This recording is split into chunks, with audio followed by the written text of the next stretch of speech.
Está bien. Bueno, queridos hermanos, vamos a pasar a la Haftará de Miketz, que significa al cabo de, o al final de, o al término de. Y está en Melahim 1, 3:15 al 4:1. O sea, como dicen nuestras Biblias, Primera de Reyes 3:15 al 4:1. Y tenemos aquí la traducción que nos hace el hermano Eric de Jesús. Y dice así, en el verso 15 de Primera de Reyes, del capítulo 3, dice así: y finalizó Shlomo, y he aquí un sueño. ¿Pero qué finalizó? Finalizó un sueño. ¿Qué sueño?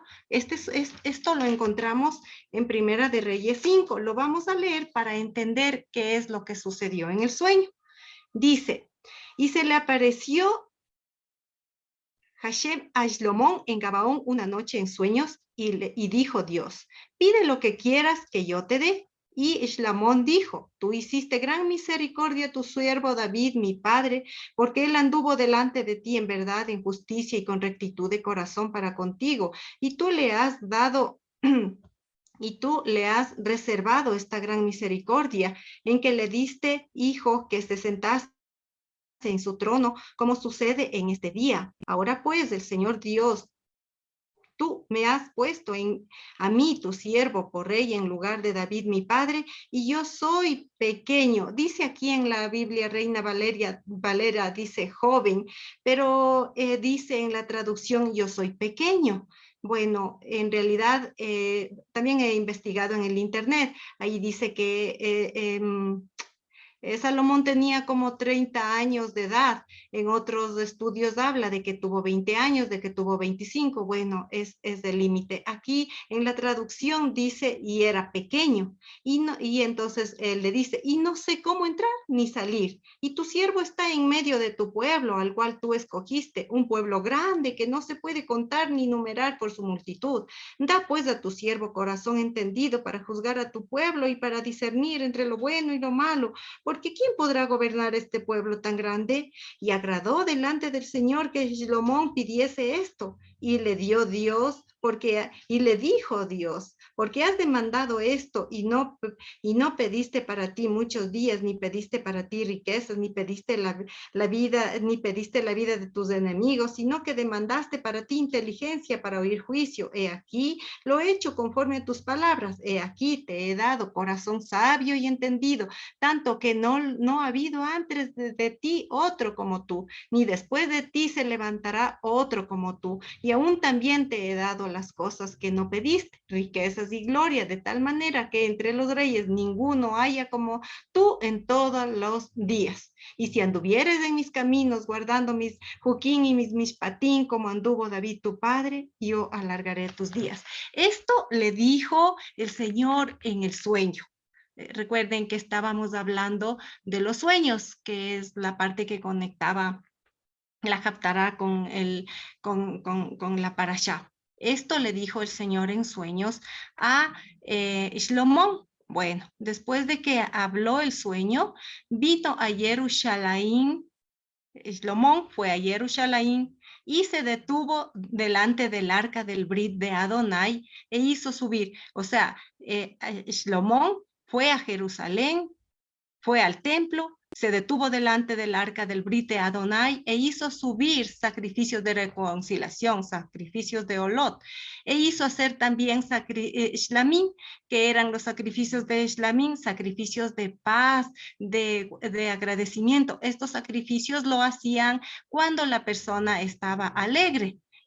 Shlomo estuvo alegre porque cuando hablábamos del sueño, cuando las cosas son del Señor, en realidad produce paz, también produce alegría, también nos habla de ser diligentes. Y bueno, Salomón pues le dio el Señor sabiduría e hizo esto, inmediatamente fue a sacrificar eso delante del Señor. Y estaba contento e hizo banquete para todos sus siervos. Así dice que lo hizo. Bueno, continuando, ya el rey Salomón. Entonces vinieron, dice, dos mujeres prostitutas hacia el rey y se detuvieron delante de él. Y dijo la mujer, la una, dice, vi a Adonai, o sea, por favor, señor mío, yo y la mujer esta habitamos en una misma casa y yo parí con ella en la casa. Y ha sido en el día tercero de mi parir, y parió también la mujer esta y nosotras juntas, y no había ajeno extraño con nosotros en la casa, excepto nosotras dos en la casa. Y murió el hijo de la mujer esta de noche, porque se acostó sobre él, y se incorporó en medio de la noche, y tomó mi hijo de mi lado, y tu sierva dormida, ella lo dejó acostado en su seno, y a su hijo el muerto dejó acostado en mi seno. Y yo me incorporé por la mañana para amamantar a mi hijo, y he aquí muerto. Y me analicé bien hacia él por la mañana, y he aquí, no era mi hijo que yo parí. Y dijo la mujer, la otra, no, que es mi hijo, el vivo, y tu hijo, el muerto. Y esta diciendo, no, que es tu hijo, el muerto, y mi hijo, el vivo. Y hablaban delante del rey así. Hablaban delante del rey. Y dijo el rey, esta dice, este es mi hijo, el vivo, y tu hijo el muerto. Y esta otra dice, no, que tu hijo es el muerto y mi hijo el vivo. Dijo el rey, tomen para mí una espada, y trajeron una espada delante del rey. Dijo el rey, dividan al niño vivo en dos y den la mitad a una y la mitad a la otra. 26. Respondió la mujer, su hijo es el vivo, hacia el rey, porque se conmovió sus rajamín. ¿Qué es su rajamín? Si hacemos un poquito de memoria, su rajamín es el afecto maternal, el afecto entrañable, porque se deriva de regem. Regem significa entraña, significa vientre, significa en donde las madres deben conocer muy bien, donde cargan a los niños durante 9 meses. Y este afecto maternal que se produce en las madres, un afecto irrompible que no se puede cortar. Dice, vuelvo a leer, y dice, la cual su hijo es el vivo hacia el rey, porque se conmovieron sus rajamín, sus afectos maternales por el hijo, y dijo, vi a Adonai. Recuerden, vi a Adonai, ya dijo en el versículo 17 también, que significa, por favor, mi Señor, vi a Adonai, den a ella el niño vivo, pero déjenlo morir, no lo dejen muerto. Y esta otra diciendo, tampoco para mí, tampoco para ti será, dividan. No sé si entendemos esto, claro. Vuelvo a leer, dice el 26, respondió la mujer, la cual su hijo es el vivo, hacia el rey, y su afecto natural por su hijo vivo le hizo decir, vi a Adonai. Por favor, Señor mío, significa esto, denle a ella el hijo vivo, pero déjenlo morir, no lo dejen muerto. Y esta otra diciendo, y la otra decía, tampoco que es para mí y tampoco para ti, sea dividido. Y respondió el rey y dijo, den a ella el niño vivo, y dejar morir, no lo dejen muerto, ella es su madre. Está clarísimo el discernimiento, la sabiduría que aplicó el rey Salomón en decidir esta parte para favorecer y para él discernir quién decía la verdad.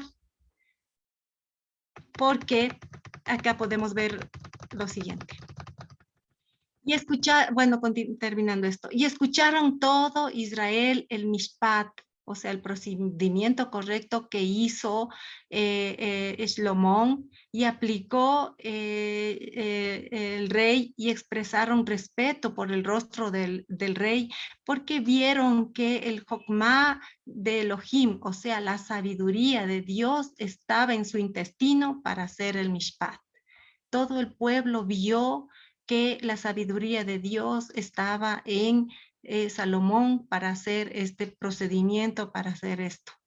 En el capítulo 4, aquí 4, pero me he comido. Dice, y fue el rey Salomón, rey sobre todo Israel. Hasta ahí termina la Haftará.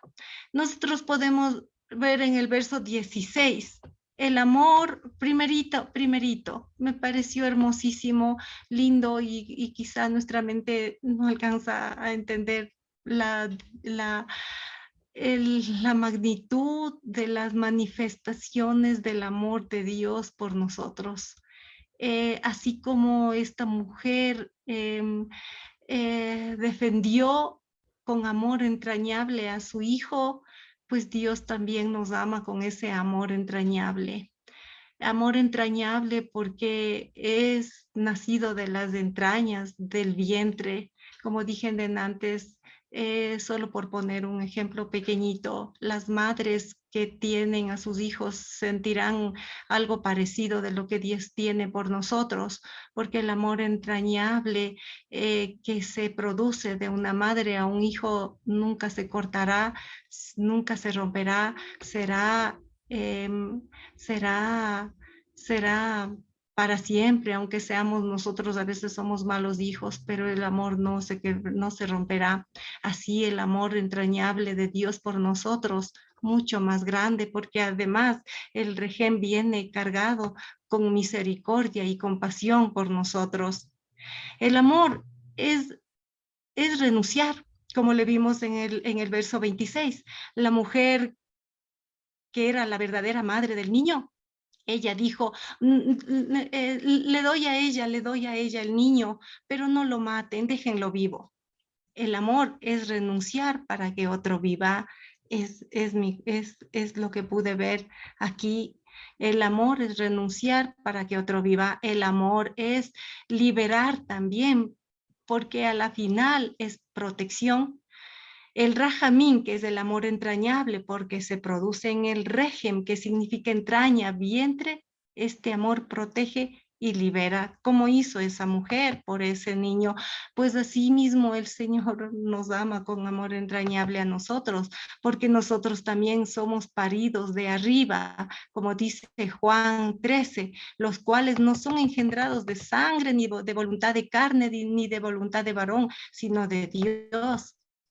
En primera de Pedro también dice, bendito, Baruch es el Elohim y Abba de nuestro Señor Yehoshua HaMashiach, que según su gran piedad nos ha hecho renacer desde arriba hacia una esperanza viva por la resurrección, resurrección de Yehoshua HaMashiach de entre los muertos.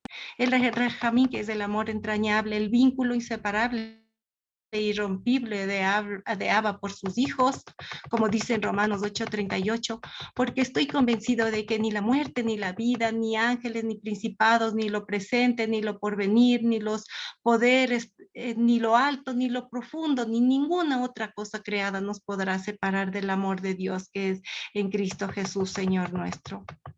Continuando en esto de la Haftará, en el verso 28, vemos que el rey aplicó el procedimiento correcto y todo Israel expresó su respeto, su admiración por el mishpat que aplicó el rey. Y todo Israel expresó respeto porque vieron que la sabiduría de Dios estuvo en su intestino para hacer mishpat. Hablando de intestino, en Jeremías 31:33, pero este es el Brit, pacto que cortaré con la casa de Israel después de aquellos días, dice el Señor, daré mi Torah en su intestino. Kereb es intestino, y la escribiré sobre su corazón, y yo seré a ellos por Elohim, y ellos me serán por pueblo. Que es el intestino, el órgano que tiene la capacidad para absorber los nutrientes y desecha lo que no es útil. Asimismo, nosotros con la sabiduría del Señor tenemos esa capacidad con Mashiach en nosotros para discernir y desechar lo que es y lo que no es. Nos vamos a nutrir de la Torá a través de ella de ella. Separamos lo malo y retendremos para nutrirnos de lo bueno. La sabiduría separa lo que es de lo que no es y se nutre de la Torá, o sea, la palabra de Dios. También se puede ver que sea quien sea, de cualquier estrato social, esté donde esté, se ganará el respeto porque la sabiduría misma, que es Mashiach, estará en él, estará en nosotros.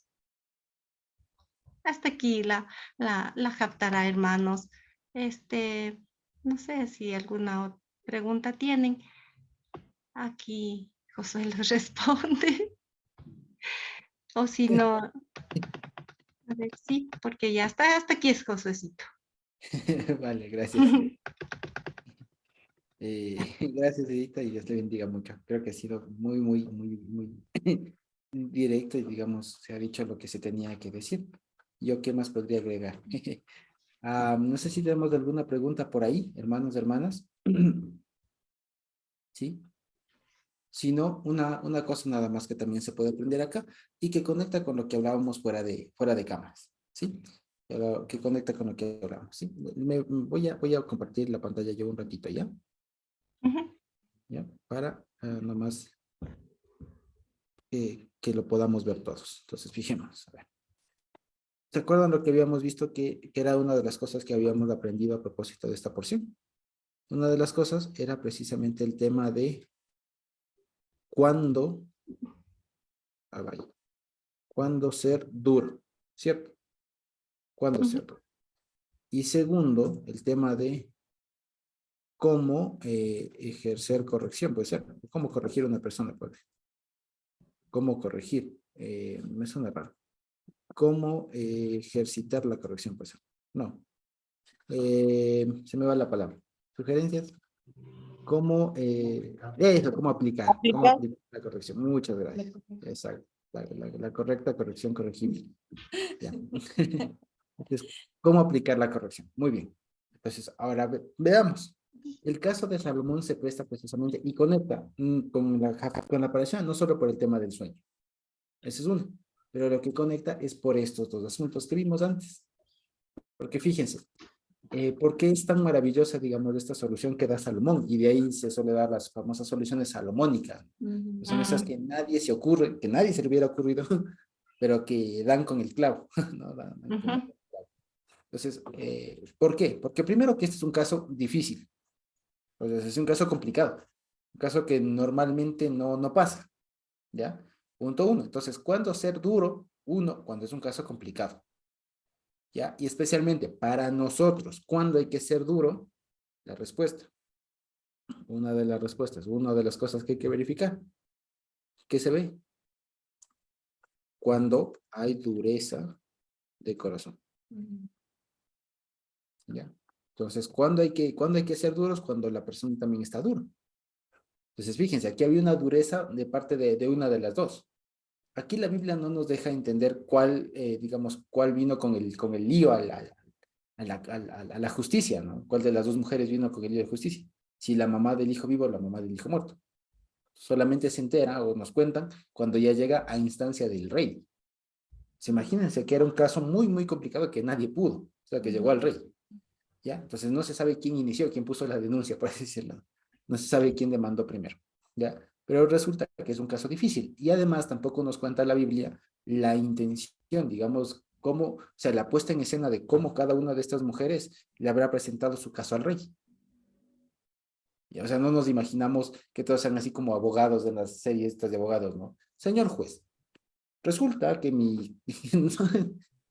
no sabemos cómo le dijo. Seguramente la mujer, la mamá que era del niño vivo, estaría llorando, muy afligida, no lo sabemos. Tal vez la otra estaba muy recia, no lo sabemos. O quizá estaba al revés. O quizá tal vez la mujer, la mamá que tenía la razón, estaba muy decidida, muy serena y le dijo eso y la otra estaba hecha la víctima. O sea, no lo sabemos. Se presentaron ante Salomón. Claro, los dos fueron ahí a la audiencia. Entonces, sí, pero lo que quiero decir es que no se sabe con qué actitud estaba cada uno. ¿Ya? Y eso es algo bonito, porque aquí nos pone el caso muy objetivo. El caso es que hay dos mujeres que las dos clamaban ser mamás del mismo guagua. Y que una era la mamá del vivo y la otra la mamá del muerto. ¿Ya? Ese era el caso. ¿Y ahora qué se hace? Entonces aquí hay una cosa y que nos va a también nos va a servir, este caso nos ayuda para servir o para darnos cuenta uno de los propósitos del Mishpat, del famoso Mishpat, ¿ya? Y entonces, paso uno. Entonces, ¿cuándo ser duro? Una de las cosas cuando hay dureza de corazón. Y hablo aquí precisamente porque aquí hubo dureza de corazón. Al final nos damos cuenta que hubo dureza de corazón de parte de la mamá del hijo muerto. Ujú, Porque decía, no, mátale, mátale. ujú. Ni para ti, Ni ni para para ti, ni mí. para ti, exacto. Divídalo. Mátenle. Ajá. Entonces, ¿eso qué revela? Dureza de corazón. Entonces, cuando hay dureza de corazón, o más bien dicho, cuando un caso se complica, y es así, cuando alguien no suelta. No lo conoce. Claro. Entonces, fíjense, y yo les cuento esto como alguien que le toca estar digamos, en la última, digamos, instancia en los juicios. Allá llegan los juicios incluso por gente que, créanme, no tiene la razón, pero no suelta. Ujú. No suelta. Ya perdió una, dos, tres veces, perdió. Y sigue. Y después, a veces, lo chistoso, nosotros también le decimos, vea, no tiene la razón. ¿Y qué es lo último que hacen en redes sociales, no? Entonces, bueno, entonces, imagínense, y yo les puedo decir así, con una buena cantidad de gente, es precisamente porque no suelta, o sea, no aprende a perder. En otras palabras, hay dureza de corazón. No reconocen, hay dureza de corazón.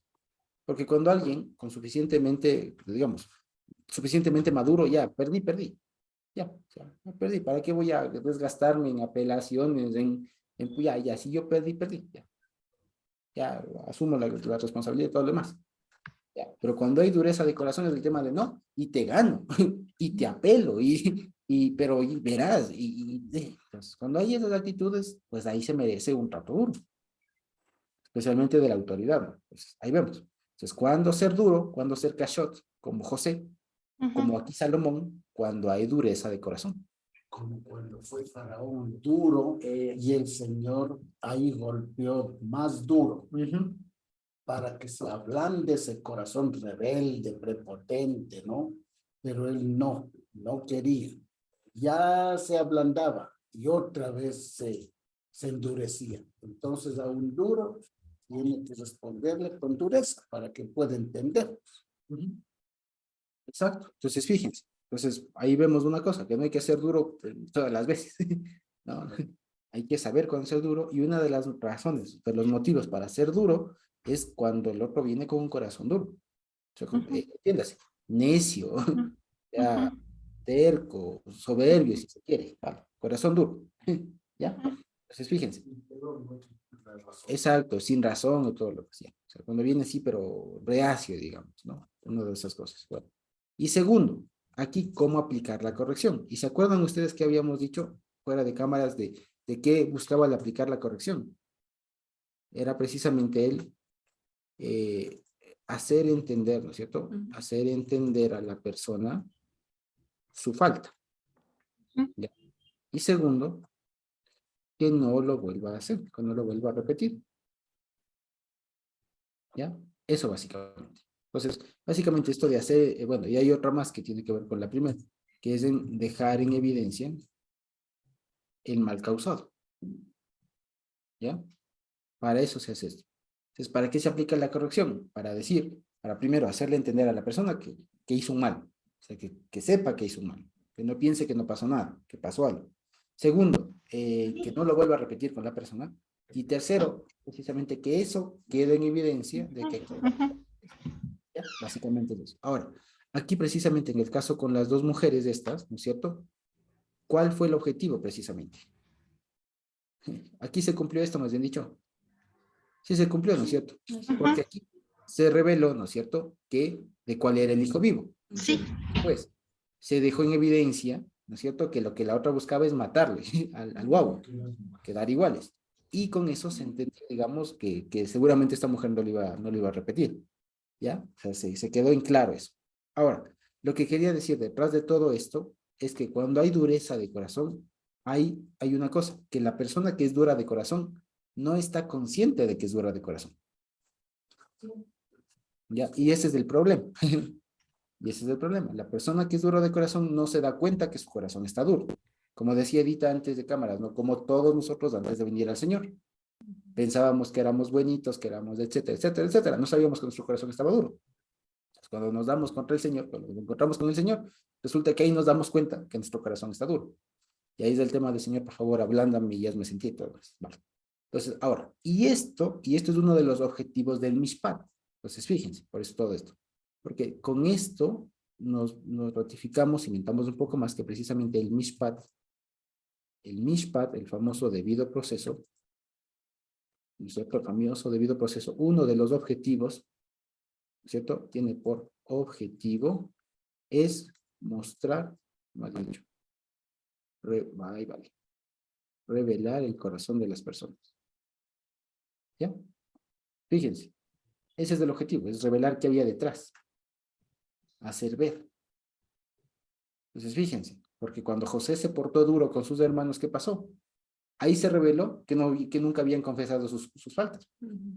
Cuando aquí Salomón se pone duro, hace este ejemplo de, bueno, pues las dos quieren el guagua, pues simple, partamos. Y así tienen medio guagua cada uno. ¿Ya? Entonces, y a la final se está igualando las cosas porque tendrían las dos un guagua muerto. Y ya, justicia. ¿Es justo o no es justo? En última sí era justo, porque lo injusto era, digamos, ante la duda, nadie estuvo ahí, y es lo que dicen, no hay testigos. Entonces, esto se solucionaría viendo testigos, pero dado que no hay testigos y que la una dice lo mismo que la otra, pues la solución aquí es igualar las cosas. No le puedo revivir al guagua. ¿Cierto? Una solución hubiera sido, le revivo al guagua y ya, las dos quedan con un guagua vivo cada uno. Pero dado que está el uno vivo y el otro muerto, ¿cómo igualo las cosas? ¿Cómo igualo? Pues matándole al otro. Entonces quedan otra vez en igualdad, diciéndoles, bueno, las dos tienen, ninguna de las dos ahora tiene un guagua, y ya. ¿No es cierto? Pero eso, en el fondo, así digamos formalmente, suena duro porque estarían matando a una persona, estaría siendo injusto con la mamá que no tuvo la culpa y todo lo demás. Entonces ahí está el tema del duro corazón. Entonces el objetivo no era igualar las cosas, sino revelar el corazón de la mamá. Si se dan cuenta, revelar el corazón de la mamá mala. Porque de la que no era la mamá, es decir, mátale, mátale, córtale. Como esa película, de que le corten la cabeza. De esa cosa, ¿no? Entonces, ya, que le corten, mátale. El otro, no, si le vas a matar, mejor prefiero que se le lleve el otro. Ya, se reveló. Revelado el corazón, ahora ya sé quién es la mamá y quién no es. Tal sentencia. Entonces, fíjense. Y con eso se cumple esto de cuándo ser duro y cómo aplicar la corrección. ¿Sí? Que es lo que nosotros debemos ver que en todo debido proceso, que como les digo, básicamente son cómo tratar a los problemas. ¿Sí? Hay tipos de problemas, aquí nos está enseñando cómo tratar un problema complicado, dificilísimo. En el caso que no hay pruebas, no hay testigos, no se sabe quién mismo pasó, ni cómo pasó. Y aquí lo que toca procurar es que se revele el corazón. Es decir, cuál es la intención, qué es lo que está detrás. Porque una vez, especialmente esto para nosotros como pueblo, ¿no? ¿Ya? Que se revele la intención, qué es lo que quiere. ¿Qué es lo que al final quiere? ¿Qué quiere? Usted no quiere que le den el guagua, no, usted no quería que le den el guagua, usted quería que le maten al guagua. ¿Ya? Entonces, fíjense, igualarlo. Entonces, si yo no tengo el guagua, pues tampoco. ¿Ya? Eso es lo que quería esa persona. Entonces, cuando se reveló el corazón, se da con la solución. ¿Sí? Y por eso es que, fíjense, para llegar a esto, Salomón tendría que escucharles todo lo que tendrían que decirles. Y a veces para eso hace falta mucha paciencia, especialmente de quienes tienen que solucionar estos casos. Se requiere de mucha paciencia del tema de escucharle a la persona, ver qué dice, escucharla a la otra, encontrar de qué mismo están hablando, y cuando se encuentra eso, ahí se revela el corazón, digamos, o sea, ver qué mismo es lo que quieren y dar la solución al caso. ¿Sí?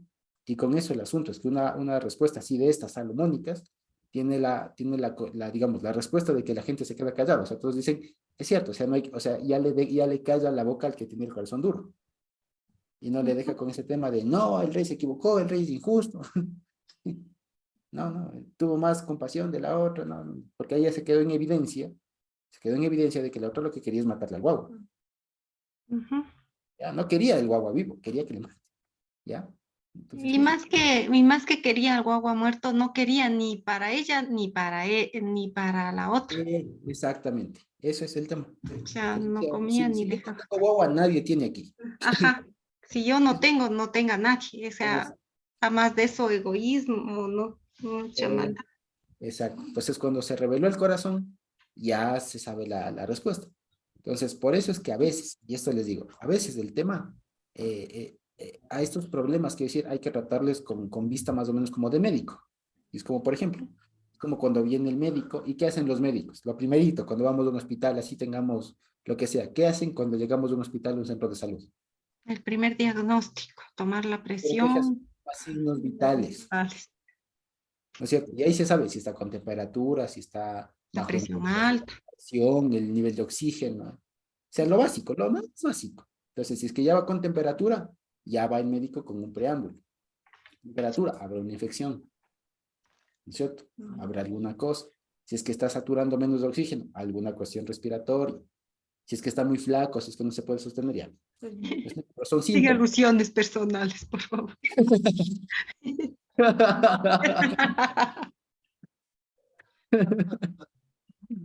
Para no de-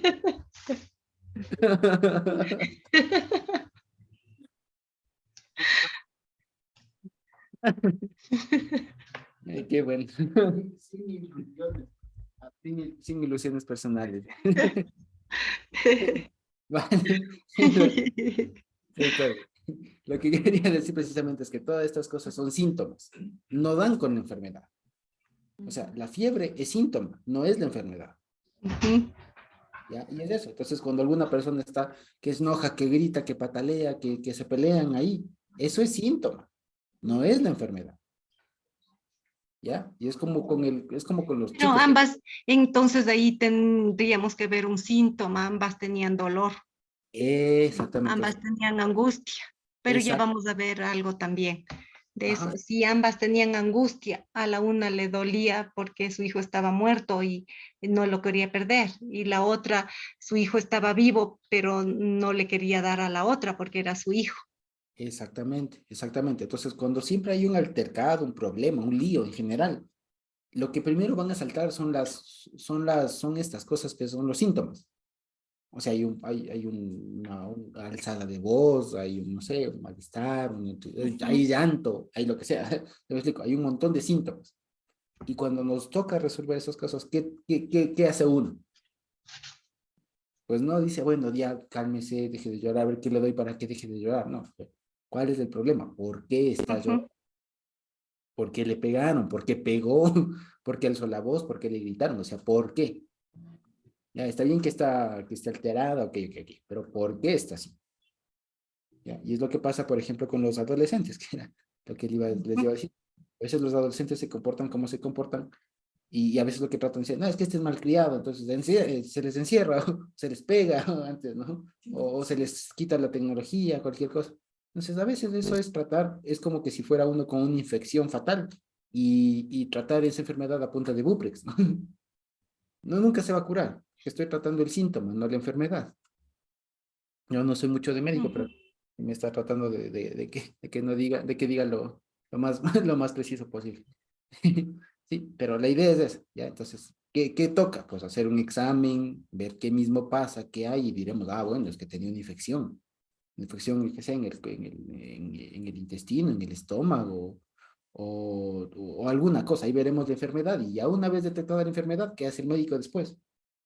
¿No? Ya que una vez que tiene la enfermedad, ¿qué dice? Pues bueno, ahora tómese estas pastillas, evite el frío, vaya el calor, vaya tal, coma esto, no coma aquello, y ya le dé el tratamiento para esa enfermedad. Y ya no, y la fiebre ya es cuestión secundaria. ¿Me explico? Porque ya se está atacando a la enfermedad, no al síntoma. Ujú. Y lo que aquí vemos es que Salomón, guiado obviamente por Dios, lo que dio es con el problema, o sea, dio con la enfermedad, no con el síntoma. ¿Ya? Y eso es lo que hay que siempre buscar cuando hay algún problema. Tratar de encontrar la enfermedad, el problema, no los síntomas. Los Ujú. síntomas a la final se solucionan de manera ya, digamos, consecuente, progresiva, ya, digamos, sí, consecuente, ¿no? A partir de que uno comienza a tratar la enfermedad. Entonces, si uno Ujú. comienza a matar el virus, poco a poco va cediendo la fiebre. Entonces, no es necesario mandarle Buprex, ¿ya? O solo Buprex, ¿ya? Es cuestión de, digamos, controlar la enfermedad. Entonces, si uno comienza a matar el virus, poco a poco va cediendo la fiebre. Entonces, no es necesario mandarle Buprex, ¿ya? O solo Buprex, ¿ya? Es cuestión de, digamos, controlar la enfermedad. de darle el tratamiento para la infección, para la bacteria, lo que sea que tenga. Ya, lo mismo acá, pero eso se logra precisamente a partir del mishpat. En otras palabras, el mishpat sirve para eso. Cuando se hacen las cosas bien, lo que genera es que se revela la verdadera intención. Y es precisamente lo que dice, ¿se acuerdan ustedes de lo que dice esto? Acá lo tengo. En Hebreos 4, si no estoy mal. En Hebreos 4, 12 y 13, ¿lo pueden ver? Sí. ¿Alguien que le tenga por ahí? Hebreos 4. 4, 12 y 13. ¿De pronto por ahí le tienen? Sí, 4:12. Porque la palabra del Señor es viva y eficaz y más cortante que toda espada de dos filos y penetra hasta partir, aquí dice el alma, ¿no? El alma y el espíritu, las coyunturas y los y los tuétanos, perdón, Tuétanos. a ver, y los tuétanos y discierne los pensamientos y las intenciones del corazón. Exactamente. Entonces, fíjense, eso es lo que hace el mishpat, que es lo que hace la palabra. Pues la palabra lo que hace es un debido proceso. Y el objetivo de eso es revelar el corazón, revelar los pensamientos, revelar las intenciones, que básicamente todo lo que dice ahí entre el 12 y el 13, sin ir lejos, es decir lo mismo de diferentes maneras. Diciendo entre el alma y el espíritu, es lo mismo que decirle de los pensamientos que las intenciones. Es lo mismo. Está diciendo lo mismo de diferentes maneras. Y ese es el objetivo del mishpat. ¿Y esto todo por qué? Porque cuando nos experimentemos una vez más, incluso como les digo, a veces cuando, no sé si les ha pasado, pero esto pasa de que esto que a veces suele pasar, de que no sé qué me pasa, no sé, no sé. Bueno, ahí hay que hacerse un autodiagnóstico, digamos, a ver qué me pasa. A ver, Señor, revela qué está pasando. Siendo así, me siento asado, ¿qué está pasando? Señor, revela. O sea, muéstrame cuál es el problema, no quiero solo tratar el síntoma, no es que me siento mal, sí, pero es el síntoma, que en realidad qué está pasando. ¿Ya? Alguna cosa así. ¿Ya? O por otro lado, no salgo de una deuda, no salgo de una, no sé, cualquier cosa. Ya, eso es el síntoma. ¿Ya? Entonces, ¿cuál es el problema de fondo? Y aprovechando esto, por ejemplo, ¿no? Que ahora la gente, a propósito de las fechas estas que se están viviendo, pues se endeudan y todo. Entonces, después pregúntense por qué es que no salen del endeudamiento y todo lo demás, ¿no? Pero eso es el síntoma. Es porque hay algo de fondo. Y por eso es que no sale la gente de las deudas. Es porque atacan solo el síntoma. Entonces, ¿cuál es el síntoma? La deuda. Entonces, ¿qué se hacen con la deuda? Se sobreendeudan, ¿no? Y y se sacan un préstamo más grande para pagar el chiquito y quedan con una más grande. Y así viven toda la vida. Entonces, eso es síntoma. Entonces, ahí hay que ver qué mismo está pasando. De pronto hay un tema no sé, alguna obsesión por compras, no sé, alguna cosa por el estilo. Entonces hay que tratar una vez más el asunto, ver qué mismo hay. Y para eso sirve la palabra, para eso están los mishpatim, ¿sí? Para hacer debido proceso, revelar el corazón. Y cuando se revela el corazón, cuando se revela la intención, cuando se disciernen los pensamientos, ahí sí ya uno puede entrar a actuar, ¿sí? Básicamente es eso, ¿sí? Eso es lo que nos enseña acá. Y lo que nos enseña acá a propósito de José, que hizo con sus hermanos, que se portó duro, y también de lo que hizo Salomón con estas dos mujeres y sus hijos. ¿Sí? Vale. Creo que ahorita nos tenía que compartir algo más. No sé si es que hay también algún otro hermano o hermana que desee compartir, preguntar algo.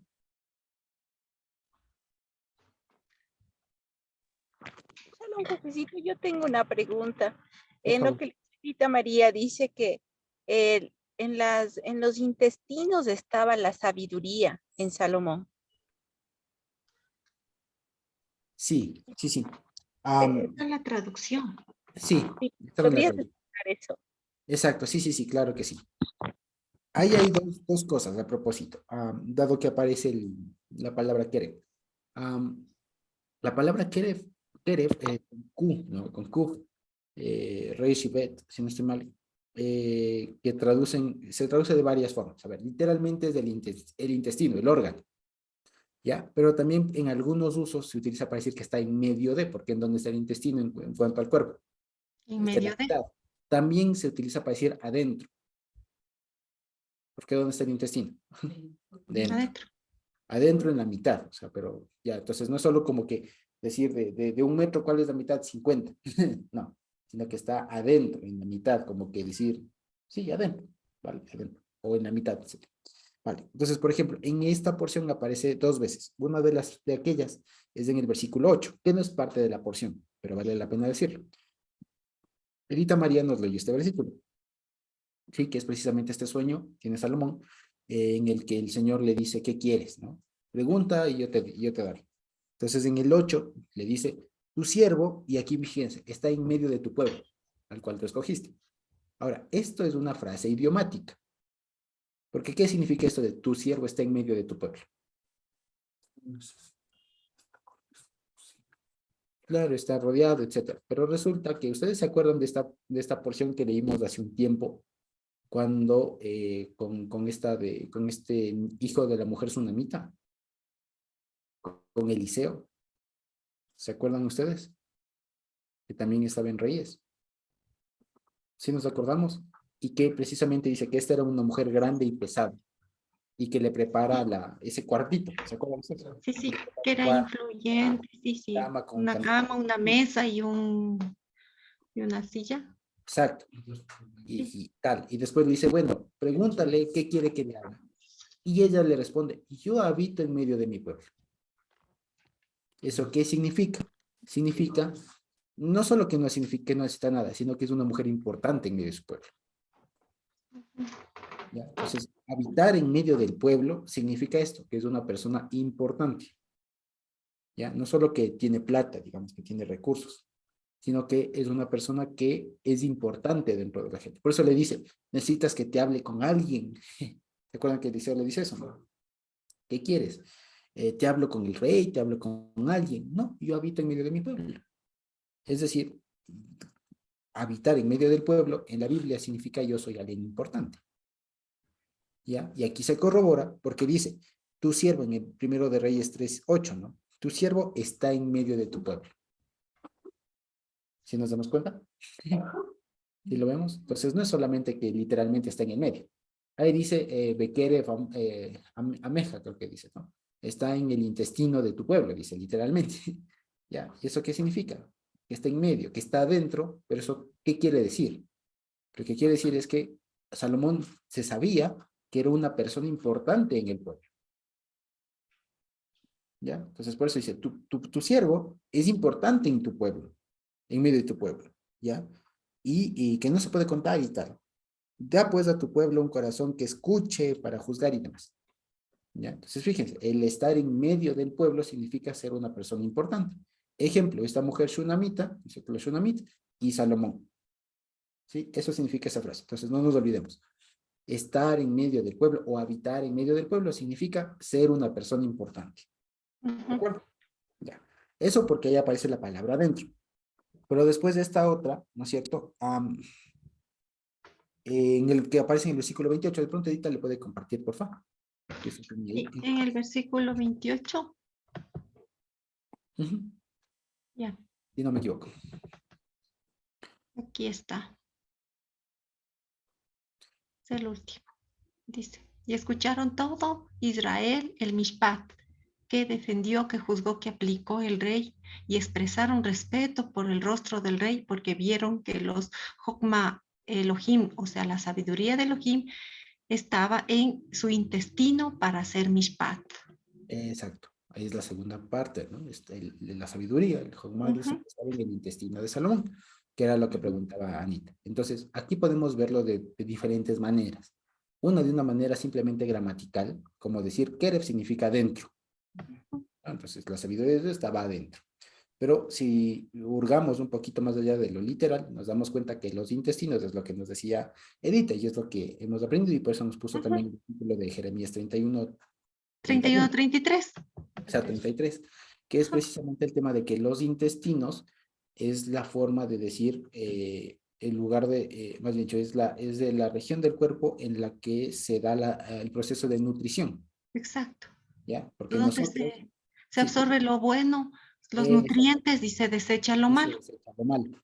¿Ya? Porque, por ejemplo, nosotros decimos, ¿no? El estómago, ¿no? El estómago lo que hace es descomponer. Pues ya es como descomponer, pero donde se absorbe, donde se da la nutrición, es en el intestino delgado. Ahí se da, y es precisamente ahí donde hay los bichos. Los parásitos y demás no están en el estómago, están en los intestinos. ¿Ya? en el intestino delgado, exacto. Entonces, están en el intestino. Entonces, el intestino es la parte del cuerpo que se encarga de la nutrición. Y como nos diría nuestro hermano, nuestro doctorado, pues dirá, y la nutrición, lo primero que se nutre, una de las cosas que se nutre, pues es del cerebro. Es del cerebro. Ya, incluso si no estoy mal, en el intestino también hay neuronas. Ya, entonces es un tema que por eso se le asemeja, y si ustedes se dan cuenta, hasta visualmente el intestino parece un segundo cerebro. Hasta visualmente, ¿no? Con esas formas de tripas de ahí, ¿no? Y tal, les parece un segundo cerebro. Entonces, cuando el Señor dice, Jeremías, por ejemplo, que escribirá la ley en el intestino, entiéndase. Además, por otra razón. Entonces, fíjense, más allá de que esté en el medio, en el centro, de que incluso tendría, por ejemplo, un sentido físico, porque ustedes recuerdan lo que es el centro de gravedad de un cuerpo, ¿sí? Nos acordamos de cuando nos daban física en el colegio. Una de las pocas cosas que me acuerdo de física es precisamente esto del centro de gravedad, el famoso punto G de un cuerpo. Y es aquel punto en el que el cuerpo tiene su equilibrio. Y adivinen dónde está el punto G del ser humano, el cuerpo, el punto de gravedad, centro de gravedad. El intestino. El ombligo. El ombligo. El intestino. Entonces, por eso ahí podemos sacar otra alegoría, por ejemplo. La sabiduría es la que a Salomón le daba el equilibrio, la que le equilibraba, la que le hacía que se pare. Porque por eso es que, por ejemplo, ustedes, no sé si han visto los camiones, estos que tienen esos containers y demás, resulta que los que cargan eso no es cuestión de como nosotros haríamos, ¿no? Meta, lleve, cargue y vaya. No, tienen que ponerle de una determinada manera que no afecte el centro de gravedad. Porque si se afecta el centro de gravedad, si pone mucho peso atrás, por ejemplo, y deja el libre adelante, el centro de gravedad se mueve hacia atrás y en una curva pierde control y se va. ¿Ya? Si pone muy adelante, en cambio resulta que se mueve el centro de gravedad hacia adelante y cuando frena no puede frenar a tiempo. O en una subida o en una bajada. Entonces hay que saber mucho este tema del centro de gravedad, especialmente en estas cosas, ¿no? Las grúas, por ejemplo, trabajan mucho con eso. Y entonces el tema del equilibrio. Y ahí por eso nos dice que está en el intestino la palabra. Nos da equilibrio. Es lo que nos permite, lo que nos evita, lo que nos libra de caer. Fíjense ustedes. ¿Ya? Y esto dice, Salomón tenía la sabiduría en el intestino. Dice literalmente. Entonces, entiéndase, lo que le nutría es lo que le daba equilibrio. Y de una manera más gráfica, estaba dentro de él. ¿Sí? Así de sencillo. Entonces, fíjense, cuando haya este Bekerev, ¿no? En el intestino, Aquí dice. eso también, que es lo que está en el centro, es lo que le da el equilibrio, lo que le da el sostenimiento, digamos. Porque la sabiduría de Elohim estaba en su intestino para hacer mishpat. Exactamente. Entonces, fíjense. Porque eso le dijo, le reveló en el sueño el Señor a Salomón. Le dijo, te daré sabiduría y mucho más lo que no pediste. Y mucho más. También Así. lo que no pediste. Exactamente. Eso se reflejaba. Así es, perfecto. Entonces, fijémonos, ¿no? Entonces, no nos olvidemos. Cuando hable de intestino, habla de todo esto. Una, de que está dentro, ¿no? Otra, de que es lo que nos da el equilibrio. Otra es lo que nos nutre. ¿Sí? Básicamente es eso. Y por último, lo que nos nutre, y otro es lo que nos hace pensar. ¿Ya? Lo que nos hace pensar. ¿Sí? Eso, Anita. No sé si con eso respondimos la pregunta. Sí, muchas gracias. O sea, es como, ¿de qué depende? O sea, es que depende de lo que te alimentes. O sea, sí, es como para lo que tú decías, ¿no? Como analizándonos a nosotros mismos bajo alguna circunstancia. Depende también del alimento que hay con el que nos nutrimos y que esté alimentando o que nos esté dando sabiduría para poder crecer bien, ¿no? Gracias. Exactamente. Sí, sí, gracias, Anita, a usted. Y más bien, si nos tomamos en cuenta, también hay un dicho, ¿no?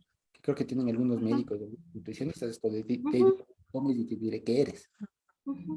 La sabiduría se nutre de Torah, de palabra de Dios. Exacto, muy bien. Entonces, si nosotros estamos nutridos del Evangelio, del poder del Señor y demás, pues eso es lo que vamos a hacer. Ahora, si es que alguien se nutre de cualquier otra cosa, pues va a hacer eso. De filosofías humanas, de, no sé, entretenimiento, de deportes, bueno, va a ser eso. ¿Sí? o de política, o de noticias, de lo que sea. Va a ser eso. ¿Sí? O solamente de lo que tiene que saber de su profesión, lo que sea, va a ser eso. En cambio, nosotros estamos principalmente nutridos de la palabra del Señor, de su espíritu, su poder, de la Torá, del Evangelio, etc. ¿Sí? Eso es lo que nosotros somos. ¿Sí? Vale. No sé si tenemos alguna otra pregunta. ¿Alguien tiene otra pregunta? ¿Comentario? ¿Participación? ¿Sí? Y si no, creo que podemos ir terminando. ¿Sí? Ya. Sí, entonces fijémonos, ¿no? Apenas han sido unos cuantos versículos. ¿Cuántos son? ¿15 versículos tal vez? ¿15 Sí, sí, versículos? pues era corta. Son del 15 al 28 y uno más del 4. Ujú. Eran 14 versículos, o Sí, 15, tal vez, ¿no? sí, Y fijémonos que a veces, y una vez más ratifico esto que lo suelo decir, ¿no? A veces cuando la porción es más chiquita, más condumio más tiene. condumio hoy. Ajá, más cosas tiene, de lo bueno, ¿no? Claro. Entonces, Ajá, a veces cuando es más largo el pasaje, se puede resumir un poco más. Pero cuando es más chiquito, es a veces un poco más extenso. más. Hay más comida. Ujú. Así que Dios te bendiga, Edita, por compartirnos y también a los hermanos. Adiós, como José, no está en mí, Fuera de mí. Así es. no está en mí, está en el Señor. Continuamos aquí la comparación de lo que... Ojo. Sí, si nos puede compartir la pantalla sería buenísimo, Edita. Por favor. Ay, no está compartida. No, A ver.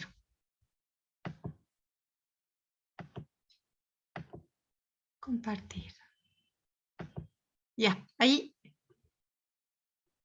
sí, ahora sí. vamos. Aquí, comparación. Ya, la parashá. En la parashá, en 41:1, nos dice 41:1, que aconteció que pasados 2 años tuvo Faraón un sueño, le parecía que estaba junto al río, eso dice.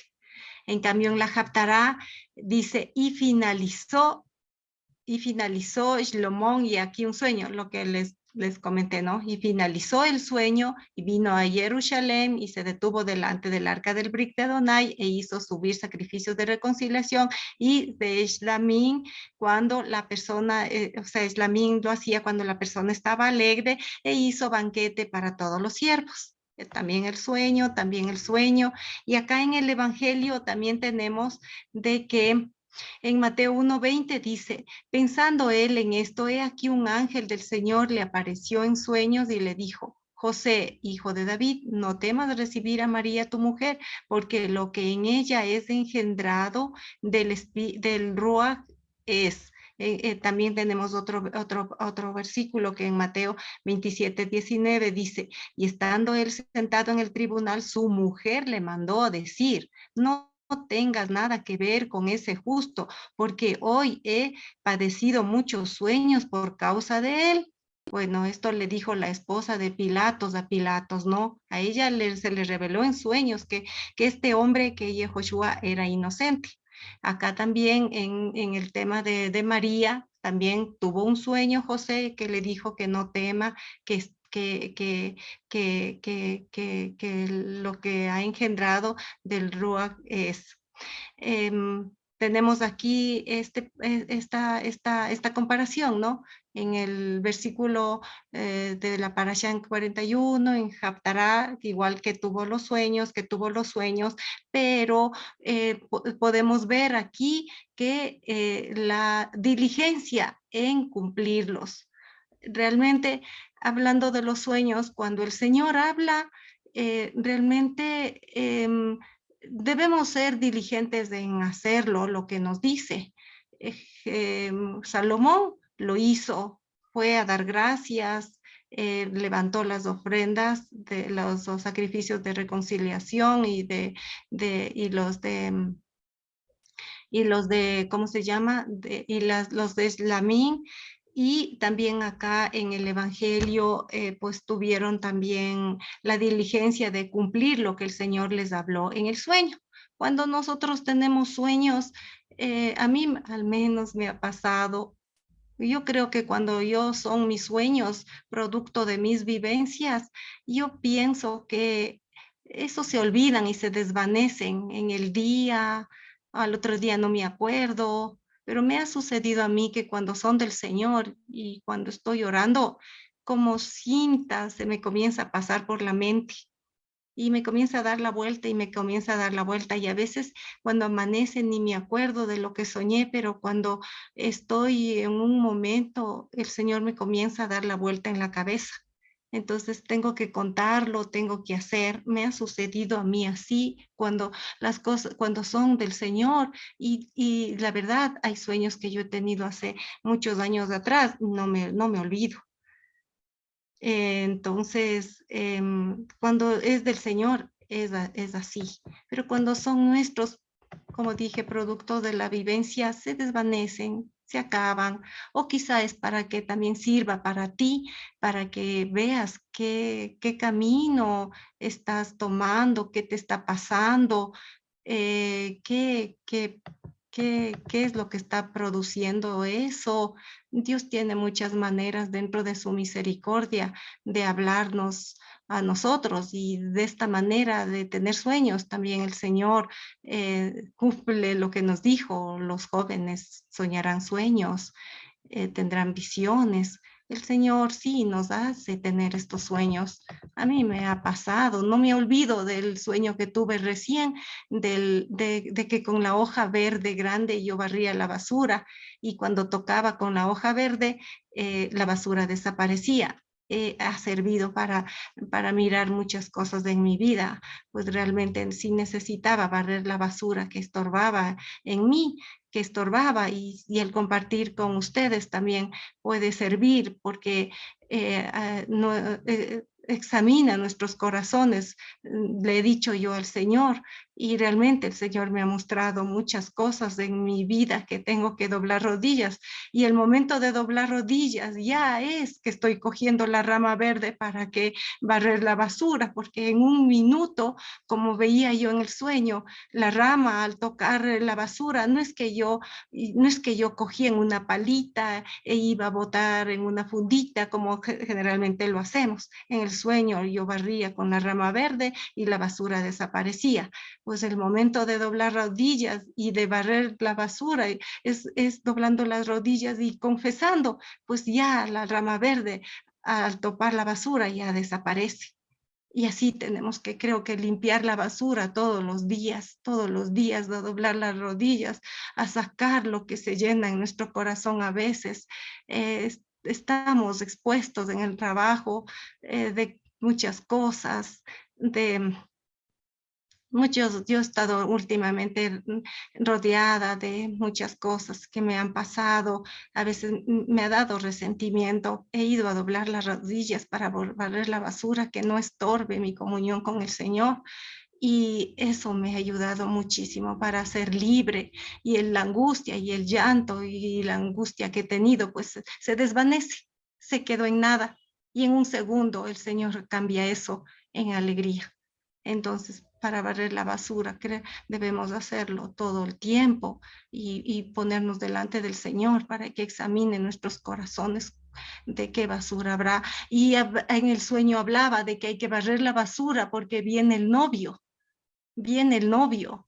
O sea, eso me engrandece, eso me emociona más, porque viene el novio, o sea, ya, creo que viene el novio. Entonces viene el novio, hay que barrer la basura y ahí en una cosa grande yo tendía el piso, ya estaba tendido el piso, pero estaba sucio, era una alfombra como blanca, pero ahí estaban cosas sucias, hojas secas, basura. Entonces decía yo con prisa que hay que barrer porque ya viene el novio, era el afán, ya viene el novio. Y bueno, ese sueño no me olvido y siempre que estoy con cosas feas en mi corazón, me acuerdo que hay que barrer, hay que barrer. Esos son los sueños que el Señor da. Tiene en su misericordia muchas maneras de hablarnos para estar bien. Otra comparación que tenemos en Génesis 41:39. Y dijo Faraón a José, pues que Dios te ha hecho saber todo esto, no hay entendido ni sabio como tú. En Primera de Reyes, en cambio en la Haftará tenemos en Primera de Reyes 3:28, y todo Israel oyó aquel juicio que había dado el rey y temieron al rey porque vieron que había en él sabiduría de Dios para juzgar. En Primera de Corintios 1:24, en el Evangelio, tenemos, más para los llamados, así judíos como griegos, Cristo, poder de Dios y sabiduría de Dios. Entonces, hablando de la sabiduría. En 41:16 dice, respondió José a Faraón diciendo, no está en mí, Dios será el que dé respuesta propicia a Faraón. En la Haftará, esto me salió un poquito, no están en los versículos de ahora, pero están un poquito más antes y dice, da pues a tu siervo corazón entendido para juzgar a tu pueblo y para discernir entre lo bueno y lo malo, porque ¿quién podrá gobernar este pueblo tan grande? Eso dice Salomón, ¿no? Pidiendo la sabiduría. En Santiago, recuerdo que recientemente leíamos cuando analizábamos este libro en Santiago 1:5. Y si alguno de vosotros tiene falta de sabiduría, pídala a Dios, el cual da a todos abundantemente y sin reproche, y le será dada. Lo que hizo Salomón, le pidió sabiduría, no pidió nada más, pero como el Señor es abundante, hasta le dio las riquezas. En 41:40. Tú estarás sobre mi casa y por tu palabra se gobernará todo mi pueblo. Solamente en el trono seré yo mayor que tú. Eso le dijo el faraón a José. En el Haftará dice, reinó pues el rey Salomón sobre todo Israel.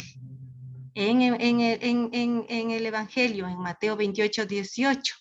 Y Yehoshua se acercó y les habló diciendo, toda potestad me es dada en el cielo y en la tierra. Miren esa similitud. 41:46 en la parasha. Era José de edad, miren, aquí dice, era José de edad de 30 años cuando fue presentado delante de Faraón, rey de Egipto, y salió José de delante de Faraón y recorrió toda la tierra de Egipto. Aquí dice que José de 30 años. En la Haftará, en la Haftará, en el capítulo 3, en el versículo 7, me retrocedí un poquito más allá, ¿no? Dice, y ahora pues, Hashem, Dios mío, tú me has puesto a mí, tu siervo, por rey en lugar de David, mi padre, y yo soy pequeño. En la traducción dice, y yo soy pequeño.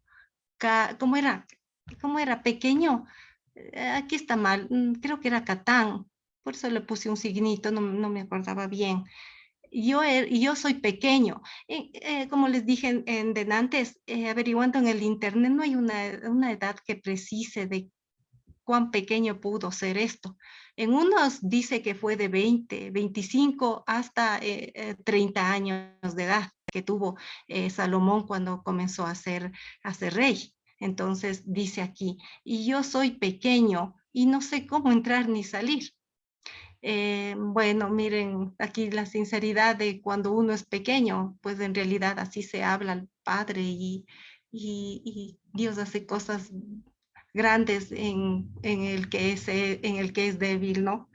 Dice en Lucas 3:23, Jesús mismo al comenzar su ministerio era como de 30 años.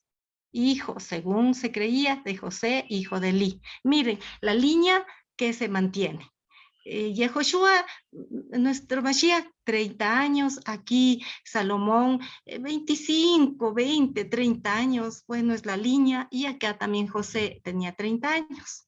Ese paralelismo que encontré, esa similitud.